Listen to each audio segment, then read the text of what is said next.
circles. If I don't prepare myself, we all talk in circles. That's Okay, great. okay, I will cut you off. So thank you. Yeah, I appreciate that. No, that'd be great. Okay. So it's like 3 questions in one. See, you can see all my notes. Oh shoot.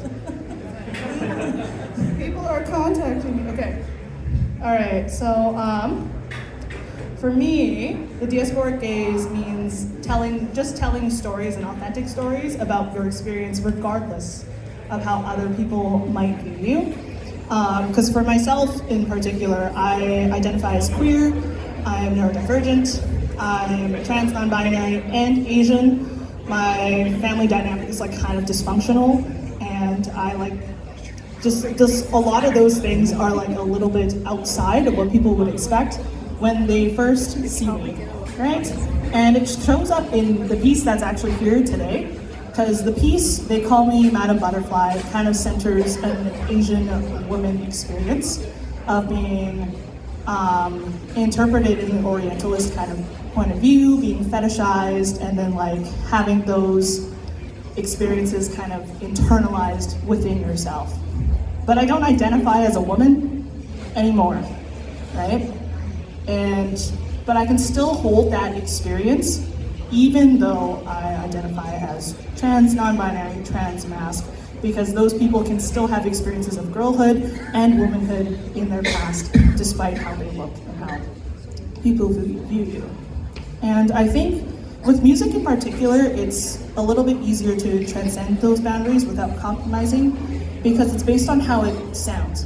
And you can explore really in-depth themes in music through its like lyrical content and through some of its sounds. But if the sound is accessible and people enjoy listening to it, then people will attach to the sound first, and then they kind of research the thematic meaning later, right? And so even if people don't understand the words that are being heard, they're still internalizing kind of part of what that experience means to me, because it's still within the sound, even if they don't understand what I'm saying in that piece in particular. Yeah, and I see some, body reactions there. Matthew Creation, do you want to kind of respond to that? This is what happens when you nod along. I'm like, yeah, I want to hear what you have to say. I'm so nervous. This is my first event like this, so I'm very nervous. We're among friends.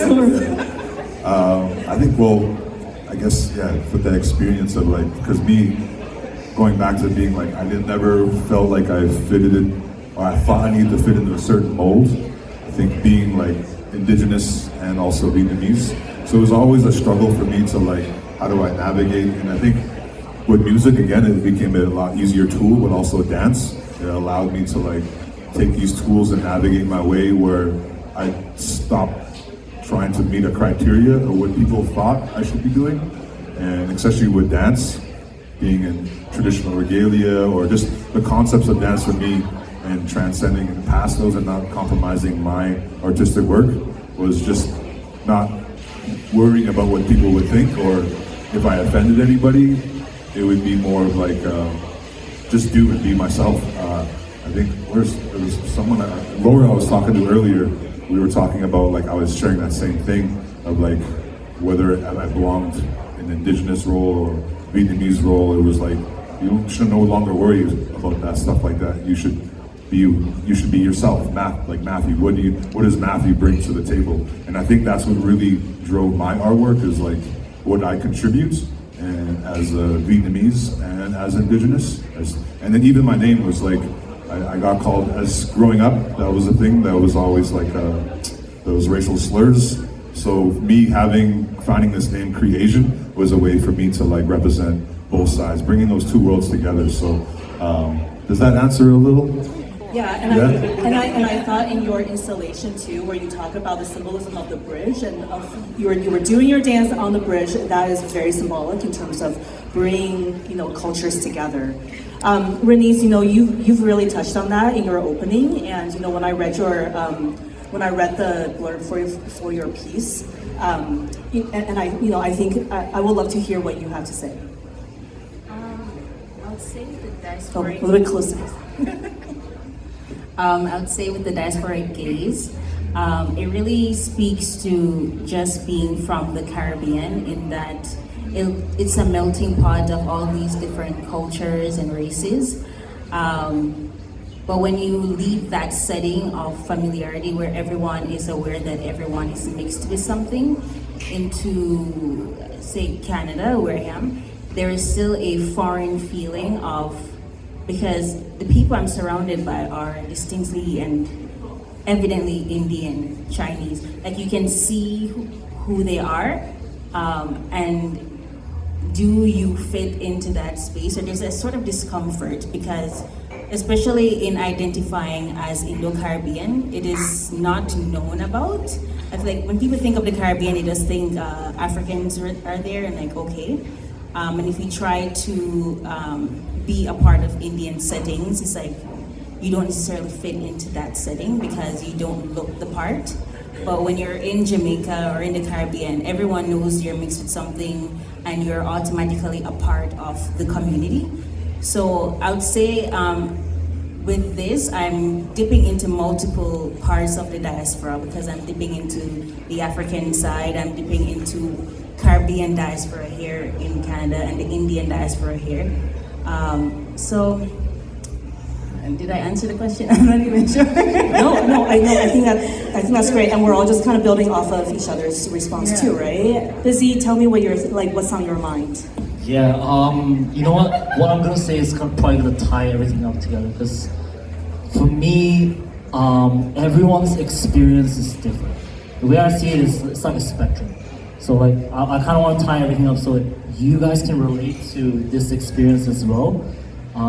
Is because each person's experience, what kind of recollections, if there's any, of what their home background is, or you know, everyone grew up differently. Everyone grew up with different circumstances. So I hope from this we can what we can take away here is that it's really about your own story. What kind of walk of life you walked on is what describes you as a person and who you are and what background it like. So the whole point of nationality, language, and cultures, it's beyond that. So I totally agree with what Lulu Wang said, because I'm trying to figure it out. I don't have an answer for you. I'm still trying to figure it out. I'm Korean. I was born in Korea, but I lived overseas all my life. I have about 1 year of recollection of Korea, which is the only like recollection and like identity that I'm holding on to. And yeah, so I think we're all trying to figure it out the best we can. And like, if we do have some sort of memories and connection, whether it be language or certain experiences of memories, then I think let's hold on to that, but also take into consideration the environment that we grew up in. That's also part of who we are. And like, for Koreans, we have a word for Gyopo. Yeah, Gyopo is being diasporic Korean. And that's who we are. Like, we're Korean, but we're Gyopo. And that's a thing of its own. You see a lot of artists, a lot of hip hop artists from LA going back to Korea, and they'll represent themselves as Gyopo artists. So I think that's, at least that's the answer I have for now, for myself. But I hope that's what we can take away for everybody. It's like, it's a spectrum. It's a spectrum. Yeah, and I think for you know, I'm not artist by profession. I come from a very different world, and the way I kind of resonated with that, and actually, in fact, with a lot of what you all have said, is you know, being a Chinese Canadian in politics. I think people box you into expecting you to make certain kinds of decisions, or expect you to only comment on certain topics, like racism, for example, or Chinatown. And in fact, a lot of the decisions we make actually transcend all of those communities. That has impact on everybody. And I think that was kind of how I was thinking about this. And but also I have to oftentimes struggle with the fact that yes, I am Chinese. You know, my culture and my upbringing is very much part of some of the values I bring, and my understanding of what is community. And so I think that's why, for example, a lot of what you said about bridge building and kind of be in an environment where there's lots of different identities intermixing. For me, I think that resonated a lot. I just add something yeah, real quick. yeah. Let's not beat ourselves up for not knowing who we are, like what our identity is. If that's the situation, like I really don't think that's that. First of all, that's not healthy, and I think it's